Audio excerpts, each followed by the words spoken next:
What's going on, guys? I'm Steve. Welcome back to the channel. Welcome back to another video. If it's your first time stopping by the channel, hit that subscribe button. Trust me, you won't regret it. You're a returning subscriber as always, guys. Welcome back, and I do appreciate the support. Guys, I'm going to talk about a tragic story that happened out there in Memphis, Tennessee yesterday morning. Shout out Memphis. You know I had to do it. And it's concerning this young lady right here. May she rest in peace. Ladies and gentlemen, the young lady that you see on this screen, her name is Jaira Smith. She was 23 years old. Yesterday, around 5-ish in the morning, this woman was shot and killed by a guy she was dating in an apartment next to hers. I think they said he stayed above her in an apartment complex. And they're saying it's another case of domestic abuse, situation again. This woman was a mother of 3, and she was shot and killed during an argument in which her children in the unit below were still asleep in bed. Here's the story. At 5 on your news leader, a tragedy in South Memphis. A young mother of 3 is dead after an early morning shooting. Good evening, and thank you for joining us. I'm Stephanie Skurlock. And I'm Greg Hirsch. Family members have identified the victim as 23-year-old Jaira Smith. Our Quamitra Wilborn spoke with the young woman's father, who says the family believes this is a case of domestic violence. Family members of Jaira Smith are looking for answers as to what led up to her death. Memphis police say she was shot and killed at an apartment complex on Georgia Avenue. We spoke to her father, and he tells us the person who found her deceased was her own brother. After I seen my baby laying out there, it just traumatized you. Because this is the first time I lost a child. From the outside, Tamarcus Smith is standing tall. However, his eyes reveal the pain no parent wants to carry, the death of a child. She's supposed to be burying me. I'm supposed to bury her. Memphis police say the shooting happened just before 6 Friday morning. Officers say shots rang out following an argument on the second floor of one of the buildings. Smith says Jaira lives in the apartment unit downstairs from where she was shot. He says her children, who are 6, 3, and 1 years old, were home asleep when their mother was killed. I was told she was talking to the guy who lived upstairs, so her body was directly in front of his apartment. I was told that she got shot point blank range with a shotgun. A motive for the shooting is still under investigation. However, Smith says as the family tries to piece together what happened, they are learning more about the man she was dating. According to family members, he moved into the complex a few months ago. You know, they said he would threaten to kill my grandson, and he's 1 year old. No, he's 3 years old. And that was a red flag. If anybody involved in the messy situation, trying to get out. MPD says the gunman was gone by the time they arrived. Please turn yourself in, man. They know who you are. I mean, they got all the evidence, everything they need, so you can't run, you can't hide. Smith says his daughter had a heart of gold. He says just as she relied on her faith, he's going to do the same to remain strong for her children. Her favorite word, God gonna handle it. So God gonna handle it. Reporting for your news leader from South Memphis, Quamitra Wilborn, WREG News, Channel 3. All right, guys, that's the sad news, man. And may this young lady, Jaira Smith, rest in peace.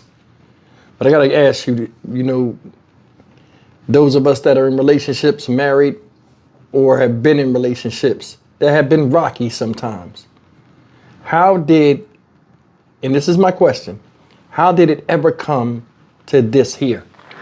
To this, where you can't just break up with somebody, or an argument just can't end with you not speaking to each other. It has to end in death. How did it ever come to this in the relationships between man and woman?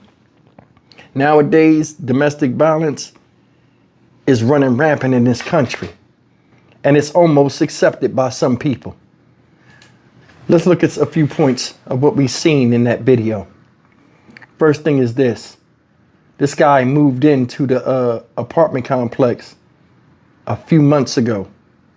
She got herself wrapped up with him.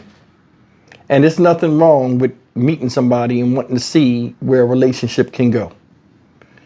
But after a few months, you kill somebody, they make that much of a difference in your life that you have to kill them over a disagreement. said she was found by her own brother. And she was found on the doorstep of the man's house that shot her. Point blank range with a shotgun. Do you know how horrific that is? That's a sad, disturbing way to die. And what does he do after he shoots her? He runs away and leaves all his possessions there. They know who did it. Just like the father said, bro, we know who you are. Turn yourself in. But that's too much like right.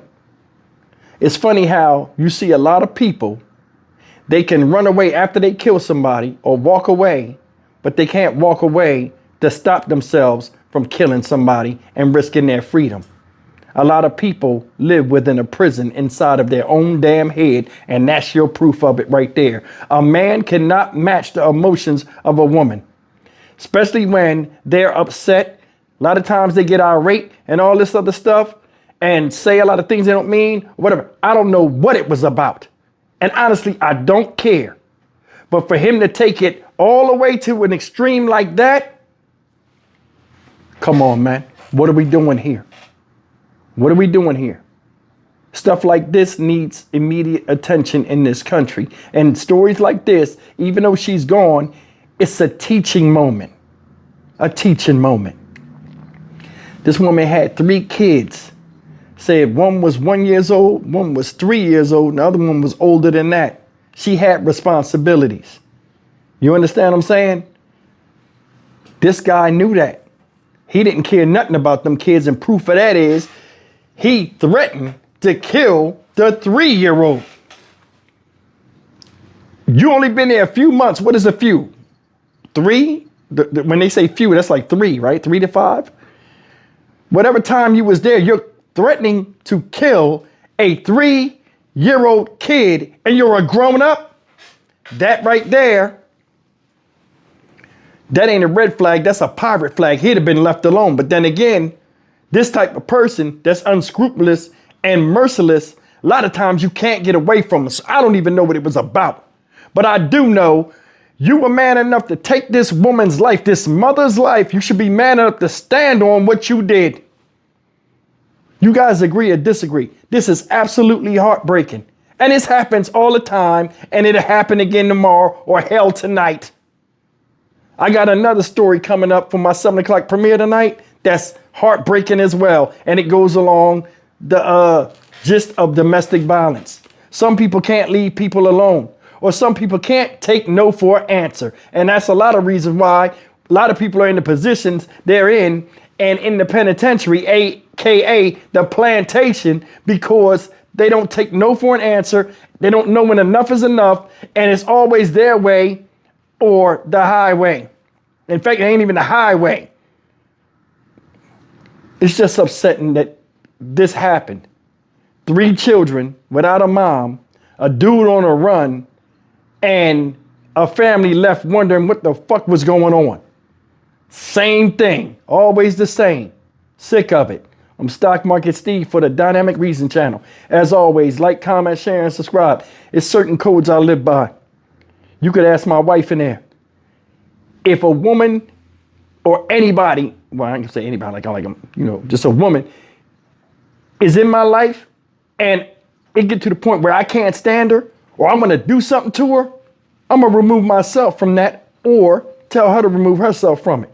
Because I'm going to tell you something, ain't nobody or no situation worth your freedom when you know what's on the other side of that fence. I'll see you in the next video. Take care.